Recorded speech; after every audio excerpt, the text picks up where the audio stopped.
মহারানা শয় জয়সিং, গণিতে জ্যোতিষে পণ্ডিত লোক। জয়পুরে, দিল্লিতে, মথুরায়, উজ্জয়িনীতে, কাশীতে মান মন্দির প্রতিষ্ঠা করেছেন। সংস্কৃত ভাষার অনুরাগী এবং পৃষ্ঠপোষক, শাস্ত্রপরায়ণ এবং সত্যসন্ধানী। গোবিন্দজিকে জয়পুরে নিয়ে গিয়ে দেশের বৈষ্ণবাচার ও ধর্মের অবস্থার দিকে তাকিয়ে ভ্রুকুঞ্চিত করলেন। চিত্ত পীড়িত হল। বাংলাদেশে এবং বাংলাদেশের পরকীয়া তত্ত্বের ব্যাখ্যায় পূর্ণ চৈতন্যময় পুরুষের উপাসনায় একই বিকৃতি, এ যে ব্যভিচার। পণ্ডিতদের নিয়ে তিনি বিচার করলেন। সমগ্র ভাগবতের প্রতিটি শ্লোক বিশ্লেষণ করে বিচার করে পরকীয়া মতকে খণ্ডন করে তিনি স্বকীয়া মতের প্রতিষ্ঠা চাইলেন। বহু বল্লভকে শুধু শ্রী বল্লভ হিসাবে দেখতে চাইলেন। গোপীজন মনোহারীকে রাধা প্রেম পরায়ণতার কলঙ্ক মুক্ত করবার সংকল্প করলেন। পরকীয়া রাধার স্থলে লক্ষ্মীকে দেখতে চাইলেন তার পাশে। বহু সতর্ক বিচারের পর মত খাড়া হল। মহাপণ্ডিত কৃষ্ণদেব হলেন সে মতের ধারক। বৈষ্ণব ধর্মের সংস্কার হবে। প্রথমেই বিচার হল বঙ্গদেশীয় মতাবলম্বী জয়পুরবাসী পণ্ডিতদের সঙ্গে। তাঁরা হার মানলেন। বিচারপত্রে স্বকীয়া মত স্বীকৃতির স্বাক্ষর দিলেন। তারপর মহারানা পণ্ডিত কৃষ্ণদেবকে পাঠালেন দিগ্বিজয়ে। মতকে প্রতিষ্ঠিত করতে হবে, সর্বাগ্রে জয় করতে হবে বঙ্গদেশ। কলিতে বৈষ্ণব ধর্মের মুরলী তার দাপরের কেন্দ্র বৃন্দাবন ও যমুনা তট থেকে স্থান পরিবর্তন করে বঙ্গদেশে নবদ্বীপের গঙ্গা তটে এসে নূতন সুর বেজেছে। আজু কে গো মুরলী বাজায়, এ তো কভু নহে শ্যামরায়। সে গৌরতনু বৃন্দাবন চন্দ্রের নবভাব বিগ্রহ।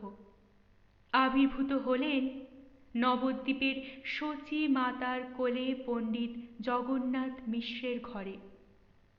সকল শাস্ত্র সকল পাণ্ডিত্য অর্জন করে দিগ্বিজয়ী পণ্ডিতদের পরাভূত করেও অবশেষে একদা নিজেকে যেন বিদীর্ণ করে নবভাবে নিজেকে প্রকাশিত করলেন। যেন খনির কঠিন প্রস্তরময় দেহ দীর্ণ করে জ্যোতি বেরিয়ে এলো। জ্ঞানতত্ত্বের ব্রহ্ম কমণ্ডলু থেকে গঙ্গা স্রোতের মতো উৎসারিত হল ভক্তি ও ভাব রসের সুরধুনী। বিশ্ব ব্রহ্মাণ্ডে পুরুষ সেই এক প্রেমময় পরম পুরুষ। ভজনা করো তাকে। উন্মত্ত ভাবাবেগে বের হলেন নবদ্বীপের নিমাই। নিমাই নয়, লোকে প্রত্যক্ষ দেখলে জীবন চৈতন্যের বিশাল স্রোত। ভেসে গেল দেশ, ভেসে গেল জীবন। সেই নবভাবেই বৈষ্ণব ধর্মে নূতন প্রাণ সঞ্চারিত হয়েছে। নূতন গোমুখী নবদ্বীপ, অথবা বলা যায় জঙ্গমণির আশ্রম। নূতন মহিমায় নির্গত হয়ে ভাব গঙ্গা প্লাবিত করে দিয়েছে পূর্ব পশ্চিম উত্তর দক্ষিণ। নবদ্বীপের শঙ্খ যদি এ স্রোতের আগে আগে না বাজে, বাংলাদেশ যদি এ মত স্বীকার না করে, তবে অপর সকল দেশ স্বীকার করা সত্ত্বেও এর অবস্থা হবে বঙ্গদেশের কীর্তি নাশার মতো। নবদ্বীপের স্রোতই মহাপ্রভুর পুণ্যে ভাগীরথীর মহিমা বহন করবে। মহারানা জয়সিংহ আচার্য কৃষ্ণদেবকে সর্বপ্রথম পাঠালেন বাংলাদেশে। সঙ্গে রক্ষক সিপাহী দিলেন। সুবাই সুবাই সুবাদার নবাবদের কাছে, রাজ্যে রাজ্যে রাজাদের কাছে অনুরোধপত্র পাঠালেন। সাহায্য প্রার্থনা জানিয়ে লিখলেন, সঠিক ধর্মতত্ত্বের বিচার সর্বদেশে সর্বকালে সর্বলোকের সর্বশ্রেষ্ঠ কাম্য, এবং এ বিষয়ে সাহায্য করা সকল রাজারই কর্তব্য ও অপর সকল ধর্মেরও সহযোগিতা করা সকল ধর্মেরই অঙ্গীভূত।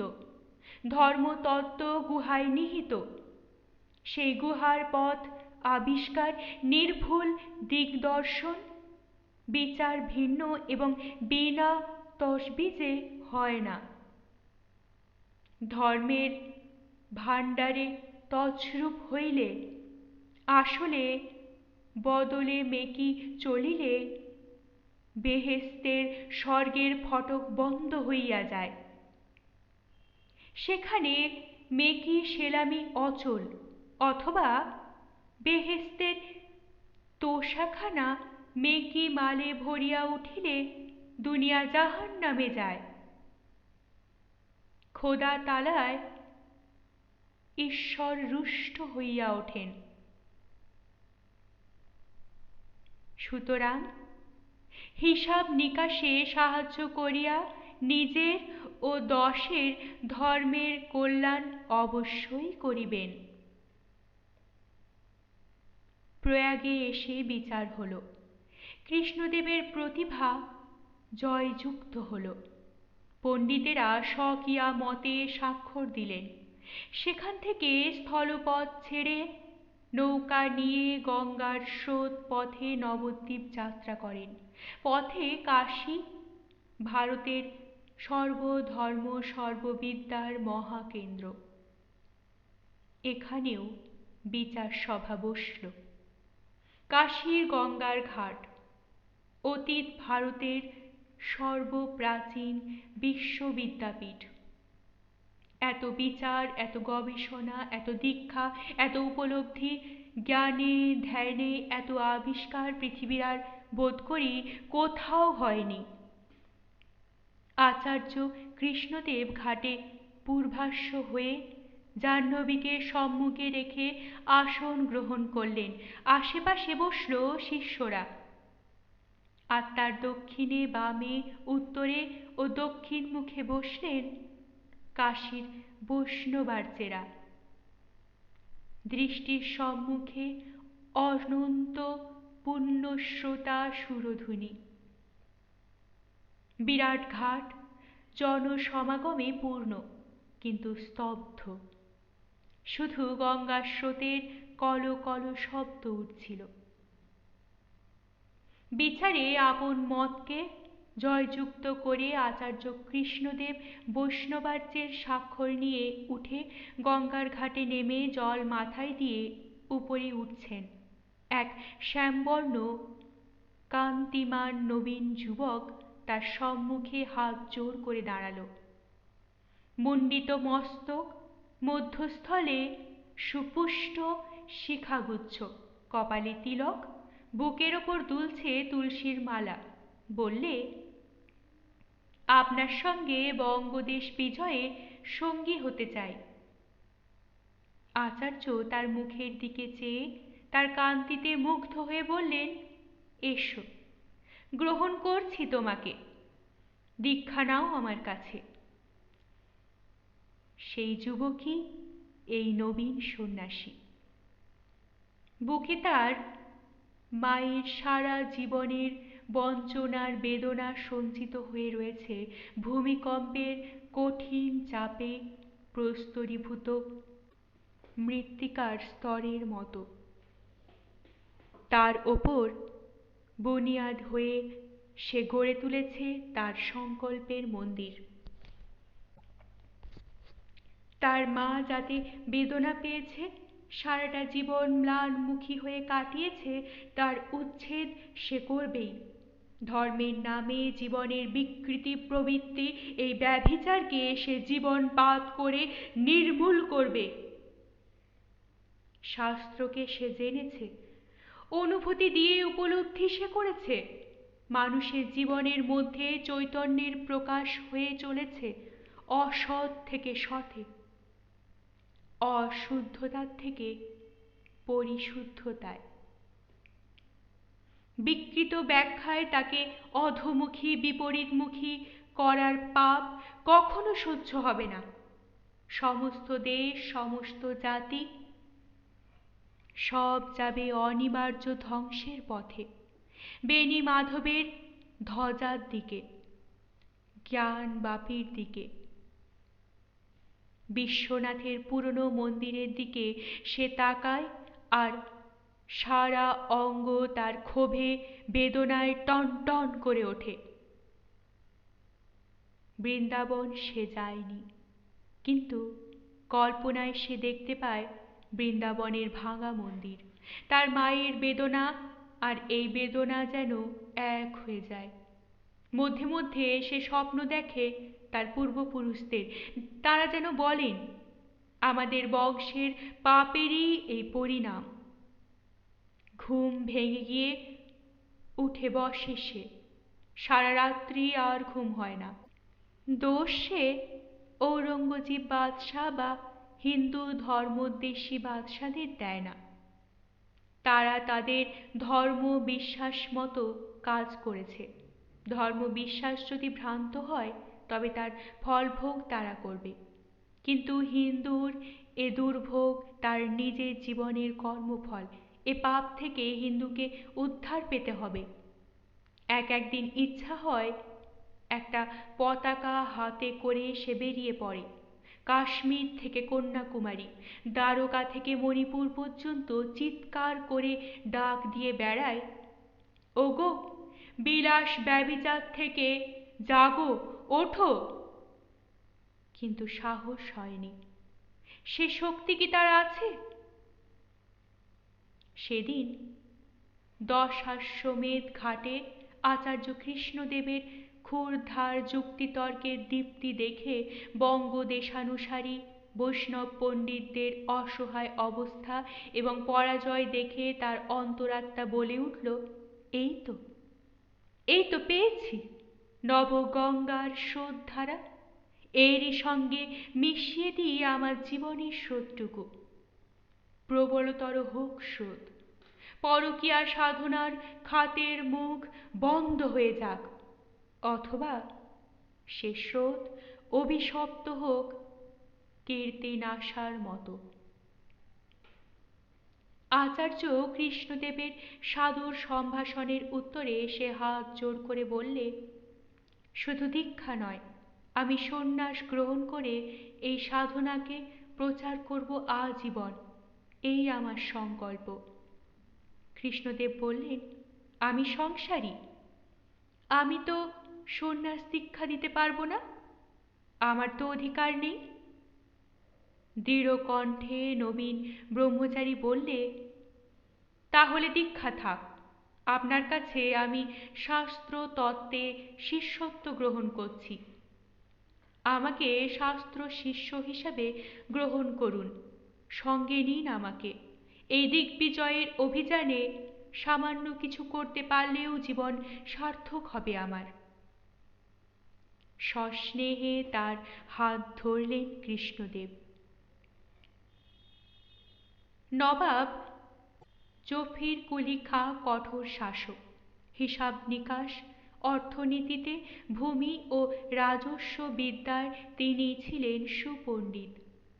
সেই রাজস্ব আদায়ে তিনি ছিলেন অত্যন্ত কঠোর। বাংলার জমিদারদের ঔদ্ধত্য ও অবাধ্যতা নিষ্ঠুর হাতে দমন করে রাজস্ব আদায় করেছিলেন, কিন্তু বিচারক হিসাবে ছিলেন ন্যায়পরায়ণ।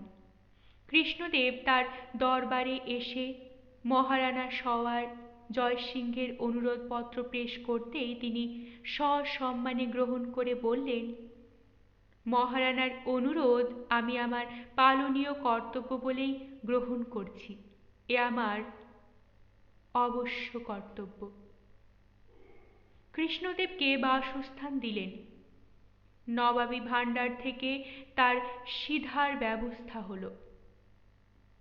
নবাব জাফর কুলি খাঁ সুবে বাংলার ফৌজদারদের মারফত বৈষ্ণব ধর্মের কুলপতি এবং সমাজপতিদের সিদ্ধান্তের এই বিচারে উপস্থিত হওয়ার জন্য অনুরোধপত্রের নামে পরোয়ানা পাঠালেন। শ্রীপাঠ নবদ্বীপ শান্তিপুর থেকে দিকে দিকে পত্র গেল। উড়িষ্যা পার হয়ে দক্ষিণে ত্রৈলঙ্গ দেশ পর্যন্ত গেল এর সাড়া। কয়েকজন ত্রৈলোক্য দেশীয় বৈষ্ণব পণ্ডিত এসে উপস্থিত হলেন। বাংলাদেশেও পরকীয়া মতের বিরোধী স্বকীয়া মতের সমর্থক পণ্ডিত যারা ছিলেন তারাও এসে উপস্থিত হলেন। দিনাজপুরের শ্রীধর বিদ্যাবাগীশ এবং প্রাণনাথ রায় তাদের অগ্রণী। কৃষ্ণদেবের পাশে এসে দাঁড়ালেন তারা। নবদ্বীপের প্রধান আচার্য কৃষ্ণরাম ভট্টাচার্য ত্রৈলঙ্গী বৈষ্ণব রামজয় বললেন, ভালো, বিচার হোক। জাফর কুলি খাঁ আদেশ দিলেন, দলিল লেখা হোক সর্বাগ্রে। দলিল লেখা হলো।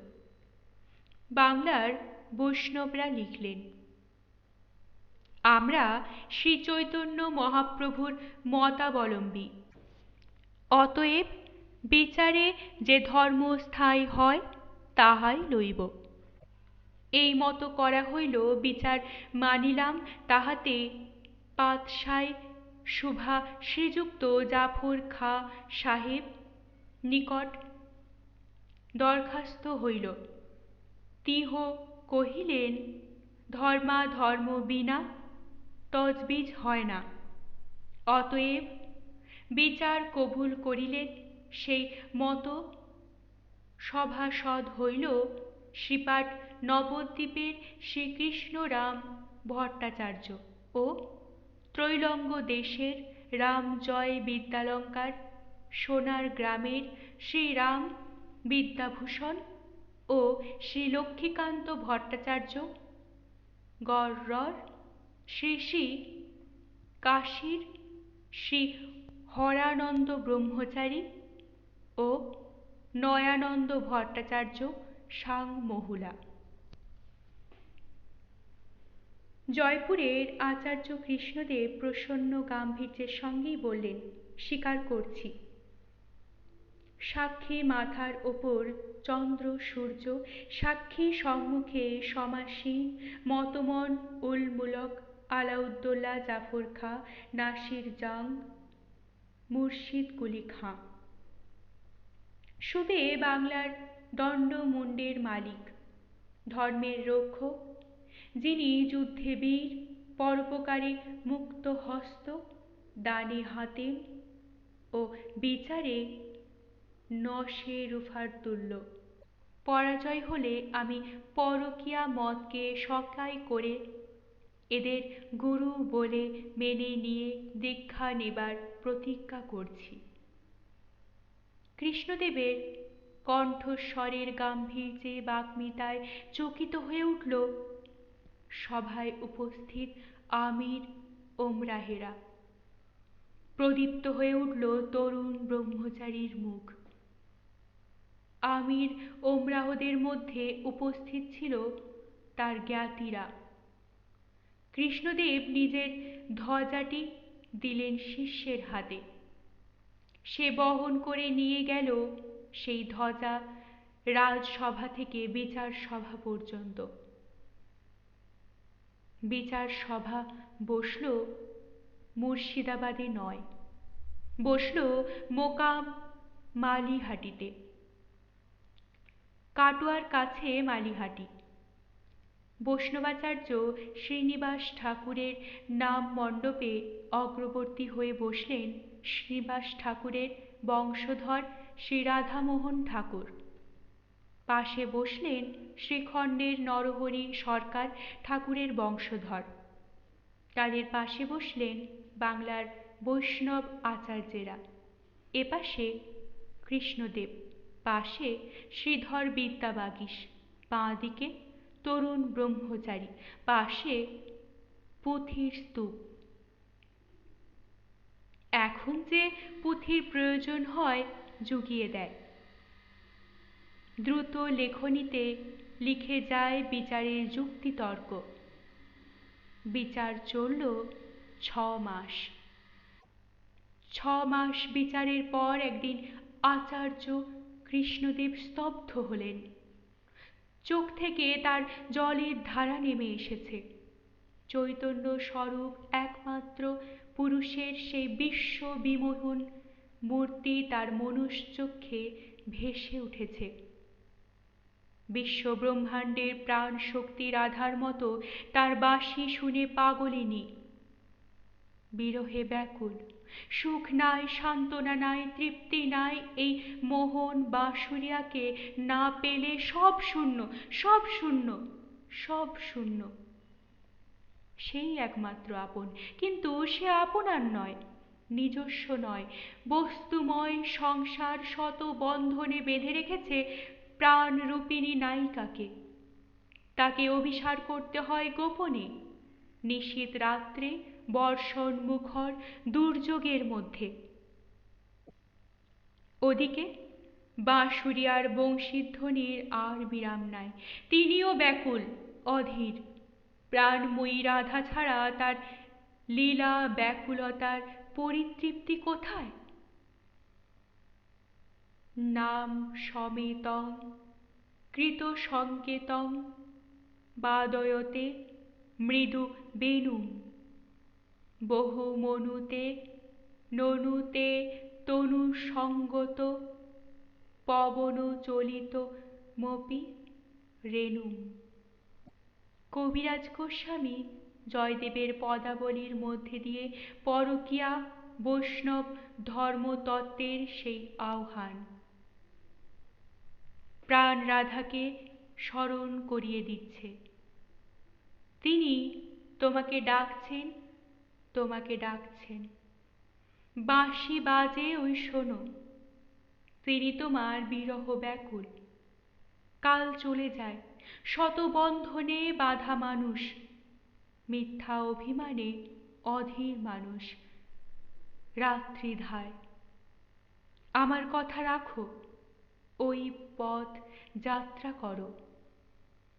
তিনি তোমারই অনুরাগী, ওগো শুধু তোমারই অনুরাগী।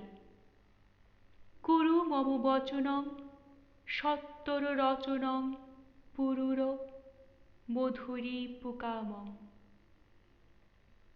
জীবন ও বৈষ্ণব স্বরূপের এই লীলা মাধুরী পরকীয়া ভাবের মধ্যেই প্রকাশ পেয়েছে সেই সৃষ্টির আদি মুহূর্ত থেকে।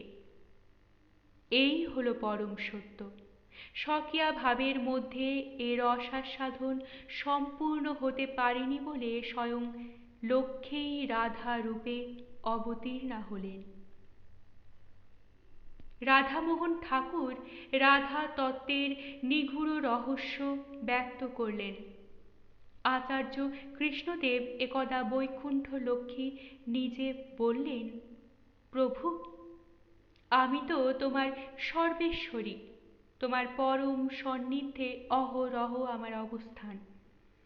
আমাকে ধারণের জন্য তোমার ওই বক্ষস্থল উন্মুক্ত প্রসারিত, কিন্তু কই?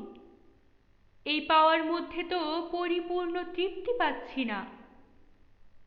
চৈতন্য স্বরূপ পরম পুরুষ বললেন, দেবী, তুমি আমার পত্নীত্বের অধিকারে মহারাজ্ঞীর মতো আমার উপর অধিকারে প্রতিষ্ঠিত। পাওয়ার জন্য বাধা বিঘ্ন অতিক্রমের দুঃখ নাই, অসাধ্য সাধনের আকুল আবেগ নাই, হারানোর ভয় নাই, হারিয়ে তার জন্য অনন্ত বেদনা নাই, দুঃখের আস্বাদন নাই, তাই সুখের মিষ্টত্বের উপলব্ধি নাই। চোখের জল ঝরে না, তাই হাসির মধ্যে প্রাণ প্রকাশ পায় না। তোমাকে সেই রস আমি আস্বাদন করাবো। তুমি জন্মাবে রাধা হয়ে, আমি জন্মাবো কৃষ্ণ রূপে। পরকীয়া ভাবের মধ্যে পূর্ণ প্রকাশ হবে লীলারসের। এর আগে ঋগ্বেদ, অথর্ববেদ, তৈত্তিরীয়, ব্রাহ্মণ, ভাগবত থেকে বিভিন্ন পুরাণ এবং কাব্য থেকে প্রমাণাদি উদ্ধৃত করে বিচার হয়ে গেছে, কিন্তু তাতে কৃষ্ণদেব বিচলিত হননি। এবার তিনি বিচলিত নয়, যেন বিগলিত হয়ে গেলেন, কাঁদলেন তিনি, নিজে যেন বাঁশি শুনতে পেলেন। কৃষ্ণদেব অশ্রু বিগলিত চোখ তুলে তাকালেন সূর্যের দিকে, বললেন, হে দেবতা, তোমাকে সাক্ষী রেখে প্রতিজ্ঞা করেছিলাম, তুমি সাক্ষী, আমি পরাভূত হয়েছি। এ পরাভব আমার ভ্রান্তি নিরসন। তোমাকে সাক্ষী করেই আমি আচার্য রাধামোহন ঠাকুরকে অজয় পত্র লিখে দিয়ে তার কাছে দীক্ষা গ্রহণ করেছি। লেখা হলো অজয়পত্র। শ্রীযুক্ত সওয়ার জয়সিংহ মহারাজার সেখান হইতে স্বকীয় ধর্মের পরোয়ানা লইয়া গৌর মণ্ডলে স্বকীয় ধর্ম সংস্থাপন করিতে আসিয়াছিলাম, এবং শ্রীযুক্ত পাত সাহার হুকুম মতো তৈলাতি লোক সঙ্গে করিয়া লোকমণ্ডলে সর্বশুদ্ধা স্বকীয় সিদ্ধান্তের জয়পত্র লইয়া আসিয়াছিলাম। নালিহাটির মৌকামে তোমার নিকট স্বকীয় পরকীয় ধর্ম বিচার অনেক মত করিলাম, এবং শ্রীমদ্ ভাগবত এবং পুরাণ এবং শ্রী শ্রী গোবিন্দ গোস্বামীদিগের ভক্তিশাস্ত্র লইয়া সিদ্ধান্ত মতে স্বকীয় ধর্ম স্থাপন হইল না। ইহাতে পরাভূত হইয়া অজয়পত্র লিখিয়া দিলাম এবং শিষ্য হইলাম। কাটোয়ায় গঙ্গার যে ঘাটে মহাপ্রভু মস্তক মুণ্ডন করে সন্ন্যাস গ্রহণ করেছিলেন, সেই ঘাটে এসে সশিষ্য কৃষ্ণদেব পরকীয়া বৈষ্ণব তত্ত্বের যুগল মন্ত্রের দীক্ষা গ্রহণ করলেন এবং নিজের দীক্ষান্তে নিজের শিষ্যদের নব মন্ত্রে দীক্ষা দিলেন। শিষ্যরা একে একে দীক্ষা গ্রহণ করলেন, কিন্তু কই সে নবীন ব্রহ্মচারী? কই কই নবীন ব্রহ্মচারী নেই। নিঃশব্দে কাউকে কিছু না বলে নবীন ব্রহ্মচারী স্থান ত্যাগ করেছে। দীর্ঘ নিঃশ্বাস ফেললেন কৃষ্ণদেব। চারিদিকে তখন জয়ধ্বনি উঠেছে, সংকীর্তন হচ্ছে, রাধা গোবিন্দ জয়, রাধা গোবিন্দ জয়, চৈতন্য নিত্যানন্দ জয়, বঙ্গদেশ। ঝান্ডা গাড়া হলো, ঝান্ডা জয় পতাকা প্রতিষ্ঠিত হলো। এসব কৃষ্ণদাসী জানে, তবে এই নবীন সন্ন্যাসী যে এই গাজনের দল ছাড়া গোসাই, তা জানত না। হেসে সরকার গাঁজার কলকেটি মুখে তুলতে গিয়ে নামালেন। এর মধ্যে আর একবার তরিতানন্দের তৃষ্ণা অনুভব করেছেন। রজনী গভীর হয়ে আসছে। পরকীয়া রসতৃষ্ণাকে গাঢ় থেকে গাঢ়তর করে তুলতে চাইছেন, কিন্তু মন এবং দেহ যেন বিনা তারের সুরের সঙ্গে কণ্ঠস্বরের সুরের এক হয়ে মিলে যাওয়ার মতো মিলছে না। তাই আর একবার গঞ্জিকা সেবন করে প্রৌঢ় বয়সের মেদবহুল সূক্ষ্ম দেহের স্নায়ুকে চড়া সুরে টেনে বেঁধে উদগ্র তৃষ্ণাতুর মনের কড়া তারের সুরের সঙ্গে মিলিয়ে দিতে চাইলেন। চৈতন্য স্বরূপ পরম পুরুষ মানুষ বৃন্দাবন বিকৃত জীবনের নিতান্ত অলীক হয়ে গেছে। কলগিরি নামিয়ে সরকার বললেন, গাজনের দল ছাড়া গোসাই নয় সখী, এটা নিতান্তই গোয়াল ছাড়া সেই গরুটা, যেটা নাকি কানে কালা, যেটা নাকি ঘাসের টানেই ছুটে বেড়ায়। বংশীধ্বনি দূরের কথা, বলভদ্রের শিঙের শব্দও কানে পৌঁছয় না। ওটা একান্তভাবে বাঘের হাতে অকালে মরবে, অথবা কোনো কসাইয়ের হাতে আড়াই প্যাঁচে জবেই হবে। নিজের রসিকতায় মুগ্ধ হয়ে নিজেই এক দফা খিক খিক করে হেসে সারা হলেন দাস সরকার। তারপর হস্তবদ্ধ গঞ্জিকার কলকেটি তুলে বার কয়েক ফুস ফুস করে টেনে শেষবারে সজোরে টান মেরে কলকেটি দাসীর দিকে বাড়িয়ে দিয়ে নিয়ে ঊর্ধ্ব নেত্রে হয়ে দম ধরে বসে রইলেন। দাসী টানতে লাগলো কলকে। চিত্ত বিকৃতি না হলে ব্যভিচার উল্লসিত হয় না, তারও নেশার প্রয়োজন হয়। দমটা ছেড়ে আবার বললেন দাস সরকার, সেই কাটোয়ার ঘাট থেকে জেগেছিলেন মহাগরুটি। কত খোড়াই ঘুরে আবার দেখা দিয়েছেন, এবার আরো এক কাঠি চড়ে এসেছেন গো। ছিলেন ষাঁড়, হয়েছেন ধর্মের ষাঁড়, সন্ন্যাসী হয়েছেন। কেউ বলে গুরু মিলেছে, সন্ন্যাসী গুরু। কেউ বলে গুরু টুরুর ধারই ধারেন না, নিজেই স্বয়ম্ভু, বুদ্ধের মতো নিজেই নিজের গুরু। এবার পরকিয়া তো পরকিয়া, স্বকিয়াও নয়। করাকিয়া, কাঠাকিয়া, শেরকিয়া সব বরবাদ, ধারাপাতই বাদ, একের পর দুই নেই, শুধু শ্যাম। বয়েছ না, জয়পুর থেকে মূর্তি গড়িয়ে এনেছে শুনেছি।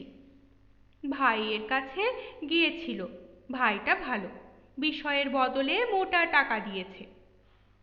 শ্যামরূপার ইছাই ঘোষের দেউলটা কিনেছে, সেইখানে মঠ করে শুধু শ্যামের তপস্যা হবে। এই মাধব পক্ষে প্রতিষ্ঠা করবে। উনি হলেন তিনি, লগন চাঁদা। রাধা বাদ দিয়ে শ্যাম, রূপ বাদ দিয়ে রস। বয়েছ দাসী, সে রস বানায় ময়রারা। ওটা বামুন নয়, সাধকও নয়, সন্ন্যাসীও নয়, ওটা ময়রা।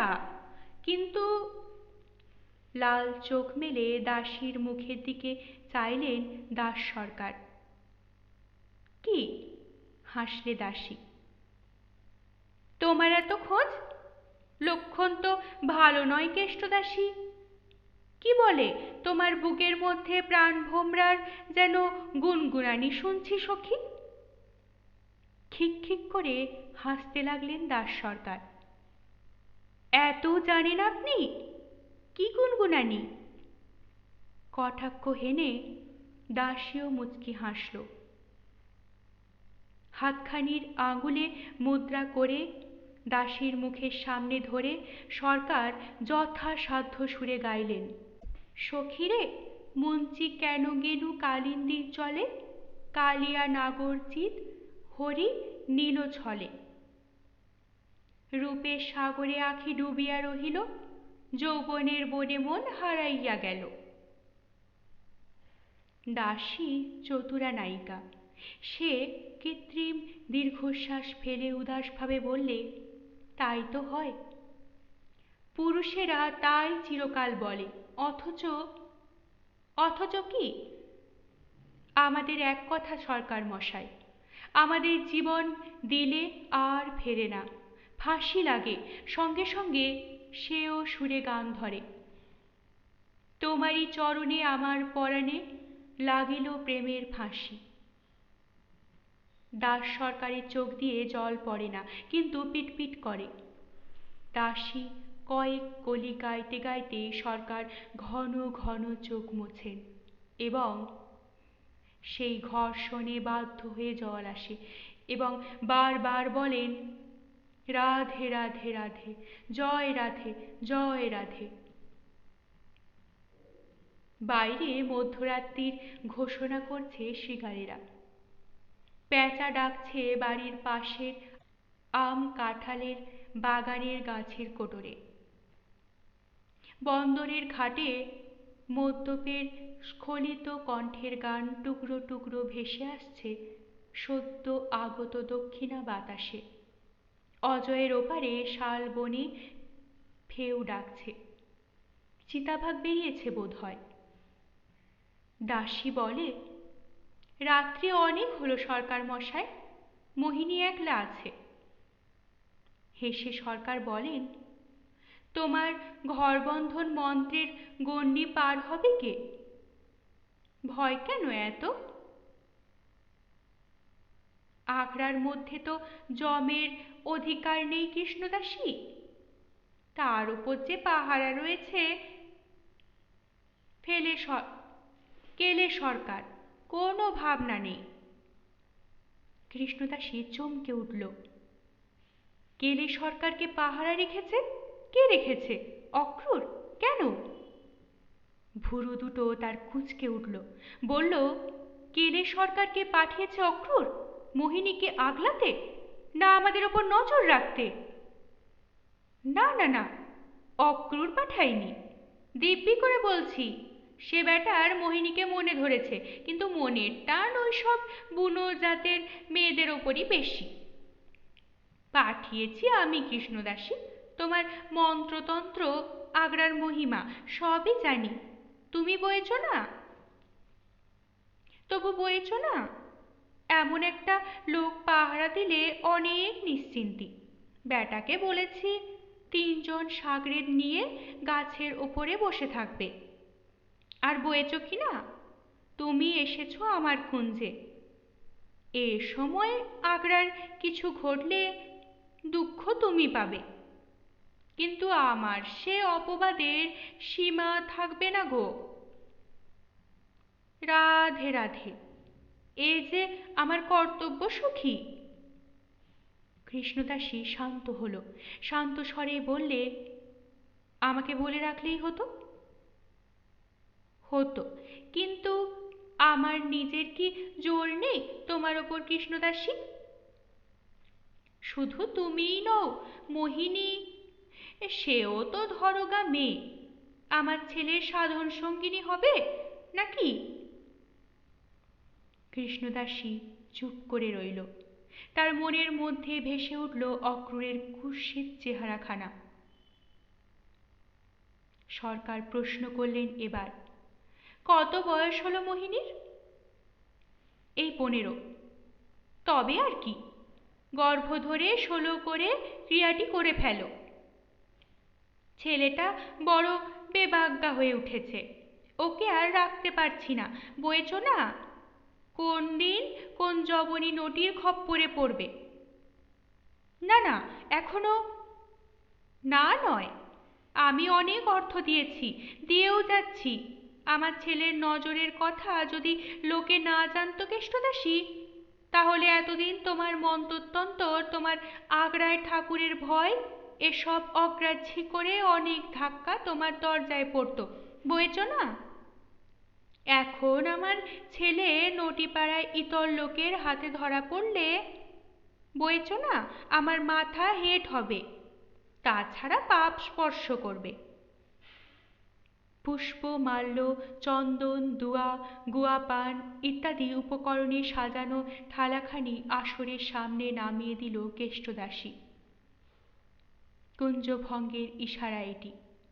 বললে, নটিরাও তো কিছু প্রত্যাশা করে আপনার ছেলের কাছ থেকে।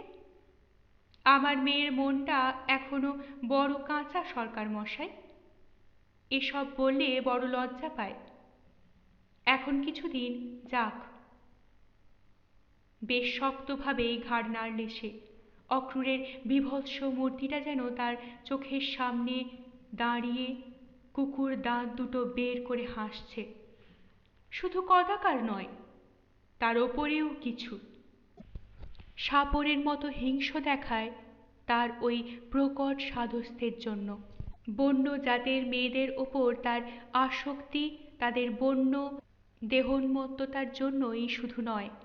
কৃষ্ণদাসী শুনেছে ওই মেয়েগুলোর সঙ্গে সামনে সে তাদের রান্না করা মাংস গেলে গোগ্রাসে, তাদের সঙ্গে তাদের তৈরি দেশি পচায় মদ্য পান করে। আহার করে শূকরের মতো, ভালুকের মতো রোমশ দেহ, কর্কশ স্থূল। রসিকতায় কৌতুকে মুখখানায় মুহূর্তে যেন বানরের মুখের সাদৃশ্য ফুটে ওঠে। চিৎকার করে গর্ধবের মতো, কিন্তু ক্রোধে সে বাঘের মতো ভয়ঙ্কর। এই সরকারেরই ছেলে তো। সরকার যখন তাকে প্রথম তার এই ঘরে সাধনের নামে এনে তার জীবনটাকে মহিষের স্নানে পঙ্কিল পল্লবের মতো করে তুলেছিল, সে স্মৃতি তার সামনে আছে। আজ তার সব সয়ে গেছে, কিন্তু মোহিনীর বোধ করি তা সহ্য হবে না। ছেলেটা বাপের চেয়েও ভয়ঙ্কর, তার মেয়ে তার চেয়েও কোমল। সে হয়তো প্রথম দিনেই শুকিয়ে যাবে, মরে যাবে মোহিনী। দৃঢ়ভাবে ঘাড় নেড়ে কৃষ্ণদাসী বললে, না, তা হয় না সরকার মশাই। আমি স্বপ্ন দেখি, প্রায় স্বপ্ন দেখি। আমার শ্বশুরকে দেখি, তিনি শাসান, বলেন অনিয়মে ফেটে মরে যাবে মেয়ে, আর যে সে অনিয়ম করবে তার সর্বাঘাত হবে। দাসী জানে সাপকে সরকারের বড় ভয়। ভালো লাগলে অবশ্যই লাইক করবেন, শেয়ার করবেন। পরবর্তী পর্বে চোখ রাখতে চ্যানেলটিকে অবশ্যই সাবস্ক্রাইব করবেন ও প্রতিটি পর্ব মিস না করার জন্য বেল আইকনটি প্রেস করবেন। আপনাদের অভিমত কমেন্ট বক্সে অবশ্যই জানাবেন। অনেক ধন্যবাদ। নমস্কার।